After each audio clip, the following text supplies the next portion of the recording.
We're back. Hi, everybody. It's the Gridiron Gals, and we know you missed us so much. Of course, I'm Rita, a.k.a. the NFL Chick. And I'm Jocelyn, the Pigskin Loving Lady.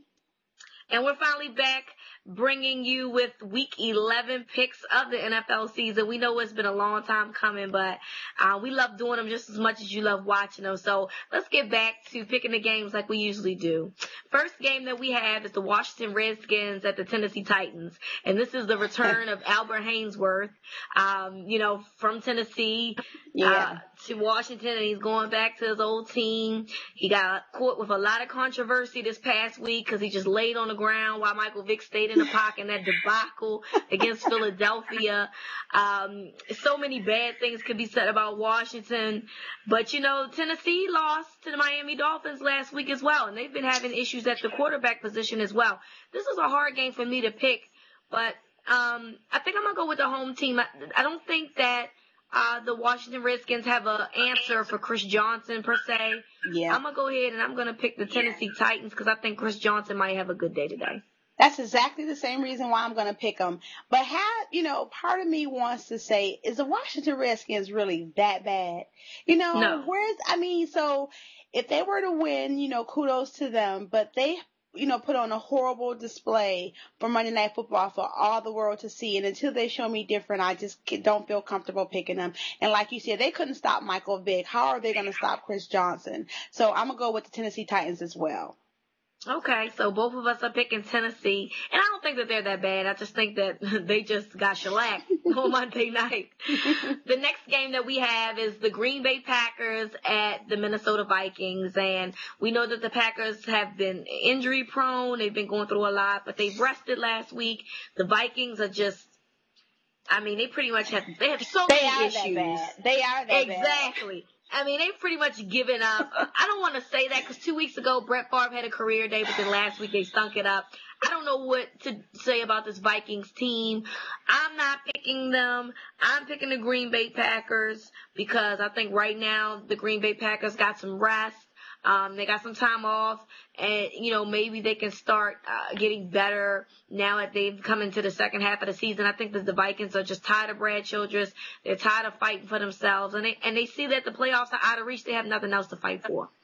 Yeah, it's an easy one for me, too. I'm going to pick the Packers only because they are starting to play like the team that they would have played like prior to the injuries, and the team that I hope that will lead them to the Super Bowl, because I do have them going to the Super Bowl.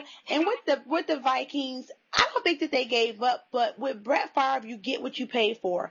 And that's a 50-50 shoot. If he's horrible, that's what you pay for. And if he's good, that's what you get. And that's what you pay for. So I just think that right now with the resurgence of the Packers and the decrease of production on offense for the Vikings, it's hard to pick against the Packers. So I'll take the Pack too. All right, cool. So we both going go Pack go. The next game is an interesting one. We have the AFC West leading Oakland Raiders against the Pittsburgh Steelers in Pittsburgh. And I found this matchup intriguing. The Raiders have beaten the Steelers the last two times that they've played them in Pittsburgh. Mm-hmm. Jason Campbell just decided one day, I'm tired of people talking crap about me. I'm going to play football. And he's been playing very good football right now. The Raiders in general are playing very good football.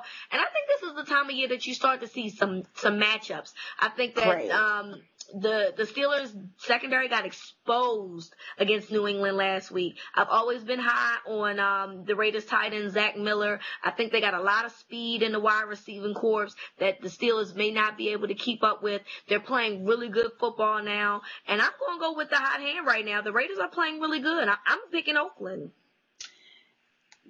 No, I'm not.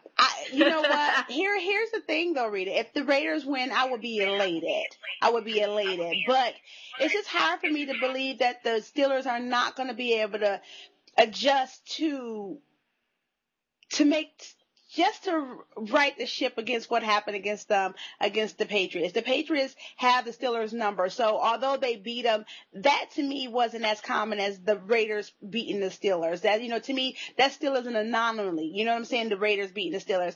At home, in Heinz Field, after being embarrassed against the Patriots, I just can't see the Steelers not making the proper adjustments to come and get this game.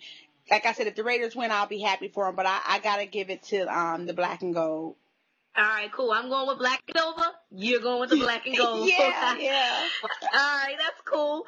So the next game that we have, it starts to get harder as we pick these games because now the next love game it though. is. That just means we're being treated to some of the finest football games there is. So I love it. I agree. The next game we have is the great Colts and Patriots, and they just keep finding ways to play each other every year, and it's just crazy to me. But here we are once again, the Colts and the Patriots playing in New England again, and this is so hard for me to pick. I'm gonna go with the home team. I'm gonna go with New England because I think that, you know, with all the new key weapons that Brady has with Gronkowski and Hernandez, and the Colts are just so depleted. I just have to go with New England because I think they have more key position players that are healthy right now. They're at home, and they have one of the best home field advantages in the league. Tom Brady played out of his mind last week against a very good Steelers defense. I just don't see a reason why he can't do the same against a depleted Colts defense. Yeah. You know, I look at Peyton Manning and I'm thinking, you know, with the depletion of his wide receiving core, you know, for every reason you listed, that is why you pick the Patriots. That's exactly why you pick them. But it's just amazing to me how Peyton Manning makes an unknown wide receiver a superstar. Even against somebody like the Patriots and Tom Brady. In my heart of hearts, I want to pick the Pats. And I think you and I are probably almost like neck and neck with our picks since the last time we did it. So here's the part where I'm going to make a separation. And I'm going to go on the opposite side, and I'm going to pick the Colts. And I'm going to tell you why. Because the Patriots secondary, they're still young. And the Colts wide receivers, they might be inexperienced and unknown to most of us, but when you got Peyton Manning thrown to them, somehow they just become superstars. And I think that he can shred up that secondary. If they get beyond the linebackers, Peyton Manning's going to have a field day. So just to get some separation between you and I'm going to pick the Colts. One thing I think we might be able to agree on, this might be a shootout. This might be the shootout of the year, because both teams just, you know, like you said, one is young and then the other one is depleted. So whoever has the ball last might be the winner in this game. Who wins but us? I mean, the fans win when watching the game like this. We win. Whoever wins, the overall theme is the fans were just treated to a delightful game, because I know that's what's good. It has to be that. That's what they give us, you know. So yeah, I agree. Yeah, I agree. It's going to be one of the good games to watch. The next game is just going to be just as good. It's going to be the New York Football Giants at the Philadelphia Eagles. And we saw what Mike Vick did last week. And you and I both said on our Gridiron Gals radio show that you can listen to every Tuesday at 9, that we still think that the Giants are, you know, the NFC East kings. Well, now this is the opportunity for them to show if they can beat them or not. The Eagles have beaten the Giants, if I'm not mistaken, the last 4 times that they've played. And I don't know what to do here. Steve Smith is out until December. I have to go with Philly at home. I think that the Giants are reeling a little bit.